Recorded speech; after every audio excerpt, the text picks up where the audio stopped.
दोस्तों, ये एक ऐसी हॉरर स्टोरी है जो शायद आपने अभी तक सुनी ना हो। कहानी में आगे बढ़ने से पहले अगर आपने अभी तक इस वीडियो को लाइक नहीं किया है तो एक लाइक कर दें और कमेंट में एक प्यारा सा कमेंट कर दें। और इस चैनल को सब्सक्राइब नहीं किया है तो सब्सक्राइब करके बेल आइकन को प्रेस करके ऑल कर दें ताकि आने वाली वीडियो की नोटिफिकेशन आपको जल्द ही मिल जाए। तो चलिए बढ़ते हैं कहानी की ओर। दोस्तों, एक ट्रेन अपनी निर्धारित समय से काफ़ी तेज़ी से चल रही थी। कारण था सर्दियों के मौसम में धुंध का अधिक होना। ऊपर से रात का वक्त। ट्रेन में मौजूद आरती के नाना जी, जो कि उस ट्रेन के लोको पायलट थे, कि उन्हें एक बार फिर ट्रेन को रोकने का सिग्नल मिला। दरअसल आने वाले स्टेशन पर एक ट्रेन सिग्नल ना मिलने के कारण पहले से ही खड़ी थी। कुछ देर बाद आरती के नाना जी को वहां से चलने का सिग्नल मिला।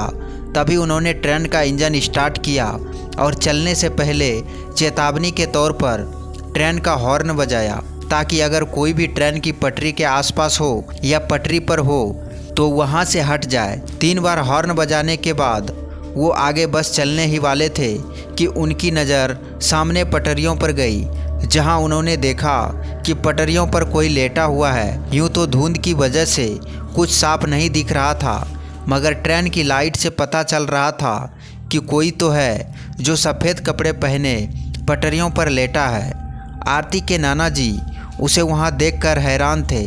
कायदे से तो उसे अब तक हॉर्न की आवाज़ सुनने के बाद पटरियों से हट जाना चाहिए था, मगर वो तो अपनी जगह से टस से मस नहीं हो रहा था। आरती के नाना जी ने ट्रेन के विंडो से उसे आवाज़ देते हुए कहा, अरे भाई, हॉर्न की आवाज़ सुनाई नहीं दे रही है क्या? चलो अब हट भी जाओ पटरियों से। मगर उनके कई बार कहने के बावजूद भी वो वहीं ज्यों का त्यों ही पड़ा रहा।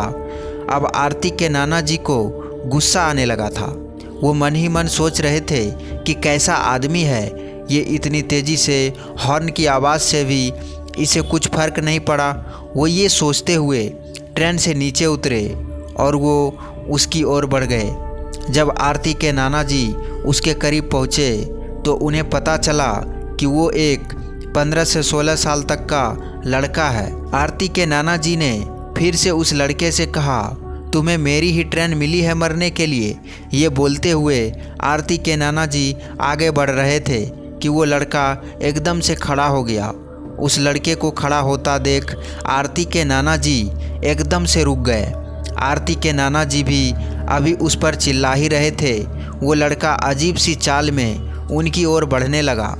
पहले तो वो लड़का अपनी मुंडी झुकाए हुए आरती के नाना जी की ओर बढ़ रहा था। जब वो आरती के नाना जी के करीब पहुंचा तो उसने अपनी मुंडी ऊपर की तो उसकी नज़र सबसे पहले आरती के नाना जी के गर्दन पर गई। वो लड़का आरती के नाना जी की गर्दन की ओर घूर ही रहा था कि तभी ट्रेन में मौजूद आरती के नाना जी के सहकर्मियों की चिल्लाने की आवाज़ उन्हें सुनाई दी। जब उन्होंने पीछे मुड़कर देखा तो पाया उनके साथी उन्हें ट्रेन में तुरंत ही वापस आने के लिए कह रहे थे और साथ ही वो सारे काफ़ी डरे हुए भी लग रहे थे। आरती के नाना जी समझ नहीं पा रहे थे कि अचानक ही उनके साथियों को क्या हो गया। उन्होंने अपने साथियों को जवाब देते हुए कहा, हाँ आता हूँ, पहले इस लड़के से तो निपट लूँ। यह कहकर वो वापस सामने की ओर मुड़े तो वो लड़का उनसे काफ़ी दूर खड़ा था और उन्हें घूर रहा था। आरती के नाना जी का गुस्सा अभी शांत नहीं हुआ था, मगर पहले ही उन्हें काफ़ी देर हो चुकी थी और वो अब और देर नहीं कर सकते थे। लिहाजन वो वापस ट्रेन के इंजन में पहुँचे, जहां उनके साथियों ने उनसे कहा कि तुम अभी अभी मरने से बचे हो। वो कोई लड़का नहीं था, तुमने शायद उसके पैरों को ध्यान से नहीं देखा। उस लड़के के पैर उल्टे थे। अपने साथियों की बात सुनने के बाद वो एकदम से सदमे में आ गए।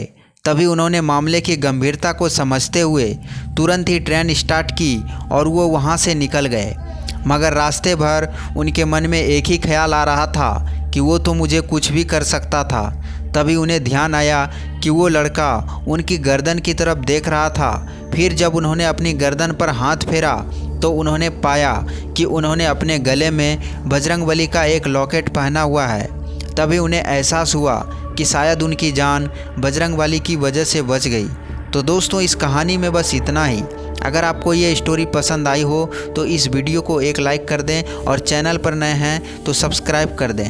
मिलते हैं फिर एक और नई वीडियो के साथ, तब तक के लिए बाय, टेक केयर।